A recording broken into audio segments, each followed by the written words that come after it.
if you guys want to be able the chance to win 2 of the super rare gold Monster Hunter Rise Amiibo, Magnum Marlowe and the Palamute, make sure you click the link in the description box down below to enter the giveaway.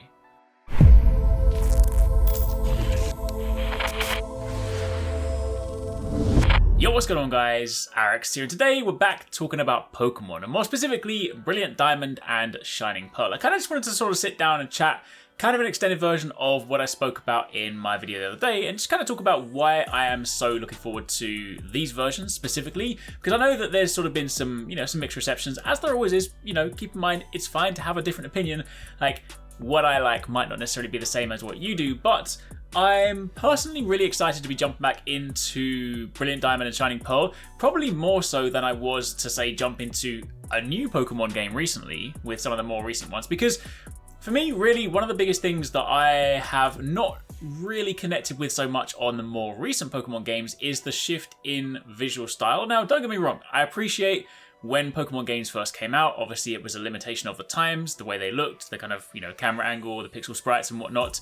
And then obviously in time we had a gradual evolution. But for me, the one thing I've always associated with Pokemon is that very sort of particular top-down, chibi kind of characters in that sort of stumpy, small, almost like figure model kind of way.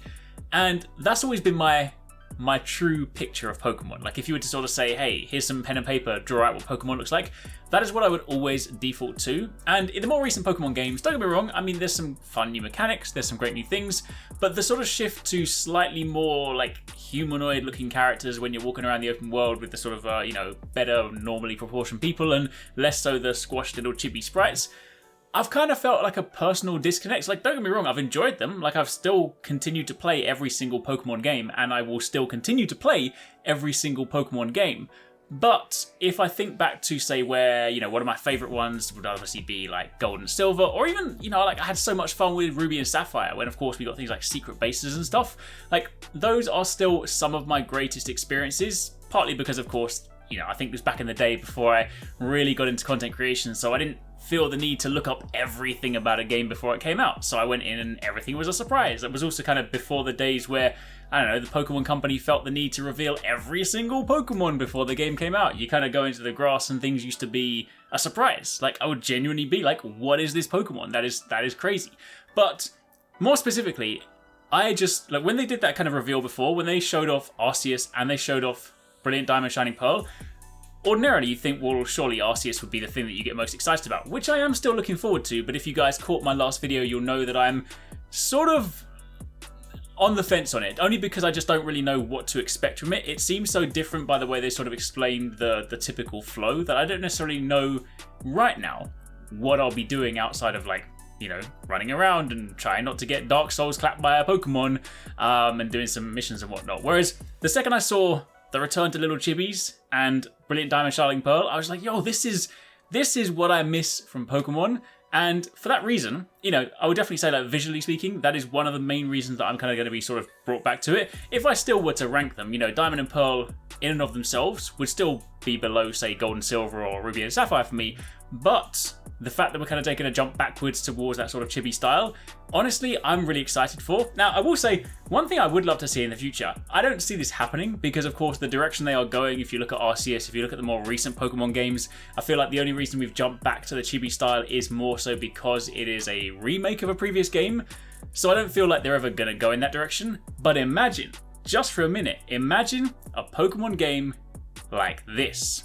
Link's Awakening, one of my favorite Zelda games, but more specifically, the remake they did recently with that incredible visual style. Like, the way that it looks, like, everything looks like toys in sort of little, like, miniatures and stuff. That looks fantastic. And if they made a Pokemon game visually like that, I mean, come on. Tell me, would that just not be really cool? Wouldn't you like that? Like, imagine, swap out an Octorok and, like, a random enemy here with, like, a Pikachu running through the grass and stuff like that. That would be so awesome. So I would like to see that. But yeah, that is kind of, for me, I feel like it's one of the reasons that when the trailer dropped and when they sort of showed off both these games side by side, while ordinarily it makes most sense to be excited about the new thing, I'm definitely, at the moment, much more excited about just returning to that world because of that. This has literally pulled on those sort of like nostalgic heartstrings because it's like, hey, you remember this visual style? Remember how you used to play Pokemon games back in the day? We used to sit there just on handheld, not worry about playing on a big screen?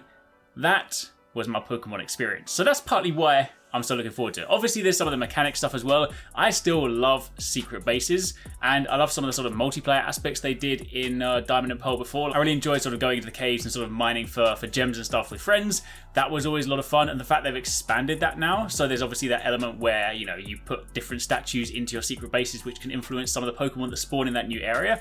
I think that's really cool, because secret bases are one of those things that I used to like waste so much time. I mean, I say waste, it wasn't really a waste of time. I enjoyed it. I don't deem it a waste of time, but I used to waste so much time trying to get the perfect secret base. So I go and buy a new item, and then suddenly I need to rearrange my entire base.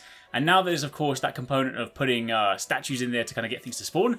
That's going to be super cool. So for me, that is mainly why I'm so excited for Diamond and Pearl. That's why, despite the kind of mixed reception from some people, I've just been like, I'm ready to jump back into that world.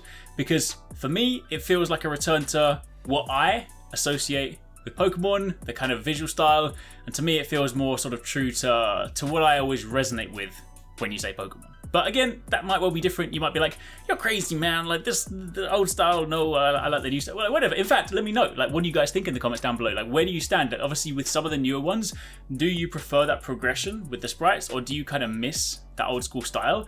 Where are you on Diamond and Pearl? Like, you know, are you going to be picking them up, or are you just like, yeah, not too worried? But either way, I thought I'd just kind of like hop on today and just talk a little bit about why I am looking forward to it and what it is sort of that rings so true to me. So hope you guys enjoyed that little kind of casual chat today, different style of format. But either way, thank you for watching. I'll catch you guys in the next one. If you want to catch more from us at HyperX Gaming, don't forget you can catch the guys TwoSixNine and Paradise Central streaming over on Twitch weekdays, playing a variety of games. If you guys want to jump in, tune in, watch, and even join in, then make sure you check them out. The links to those are in the description box down below. And of course, you can join the Discord to get involved in all of the discussions.